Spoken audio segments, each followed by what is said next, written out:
અહેમદાબાદ મિત્ર ન્યૂઝમાં આપનું સ્વાગત છે। ગાંધીનગરમાં વહેલી સવારથી ચુસ્ત પોલીસ બંદોબસ્ત સાથે પાટનગર યોજના વિભાગની ટીમોએ સરકારી જમીન ઉપર વર્ષોથી ઊભા થયેલા ધાર્મિક સહિતના નાના મોટા દબાણો તોડવાની કામગીરી હાથ ધરી છે। આજે પરોઢીએ દબાણ ટીમ જેસીબી સહિતના વાહનોના કાફલા સાથે સેક્ટર 30 સર્કલના દબાણો દૂર કરવા પહોંચી હતી। એ પહેલા પોલીસનું સુરક્ષા કવચ બનાવી આ વિસ્તારને કોર્ડન કરી દેવાયો હતો। બાદમાં દબાણ ટીમોએ અહીંના દબાણ તોડી પાડવાની કાર્યવાહી આરંભી। આ વિસ્તારના 7થી વધુ પાકા દબાણો તોડી પાડવામાં આવ્યા છે। શહેરમાં થયેલા 1400થી વધુ દબાણો પર તવાઈ બોલાવવામાં આવશે। આ અંગે ગાંધીનગર ડિવિઝન ડીવાયએસપીએ કહ્યું કે સવારથી દબાણ દૂર કરવાની કાર્યવાહી હાથ ધરાઈ હતી। અહીંથી 7 મકાનોને 2 ધાર્મિક દબાણો હતા જે દૂર કરી દેવામાં આવ્યા।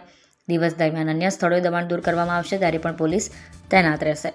વહીવટીતંત્રના જણાવ્યા મુજબ સેક્ટર 30 વિસ્તારમાં સરકારી જમીન પર મોટા અને નાના ધાર્મિક ગેરકાયદેસર દબાણો દૂર કરવામાં આવ્યા છે જે વકફ બોર્ડમાં ગેરકાયદેસર રીતે નોંધાયેલા હતા। આ જમીનમાં 1500થી વધુ વખત ફેરફાર કરવામાં આવ્યા હતા જે સરકારી જમીનને ગેરકાયદેસર રીતે કાયદેસર બનાવવા લાંબા સમયથી પેરવી ચાલતી હોવાનું કહેવાઈ રહ્યું છે।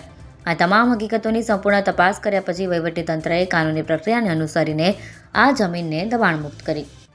सर आज दादा का बुलडोजर चला है गांधीनगर में, क्या पता? आज सुबह करीबन 5:30 बजे से गांधीनगर डिस्ट्रिक्ट के सेक्टर 30 एरिया में आने वाली इलीगल इंक्रोचमेंट्स का आज डिमोलिशन किया गया है। इस डिमोलिशन के एक्सरसाइज में टोटल 200 पुलिस का बंदोबस्त रहा था हाजिर और इसके साथ साथ आरएनबी और मामलतदार कचेरी की टीम भी हाजिर है। ऐसे कितने दबाण हटाए आज? करीबन 10 जितनी इलीगल स्ट्रक्चर्स थे जिनको नोटिस देकर उनका डिमोलिशन किया गया। અહેમદાબાદ મિત્ર ન્યૂઝની યુટ્યુબ ચેનલને સબસ્ક્રાઇબ કરો અને બેલ આઇકોન જરૂરથી દબાવો જેથી દરેક મહત્ત્વના વિડીયોની નોટિફિકેશન તમને મળતી રહે।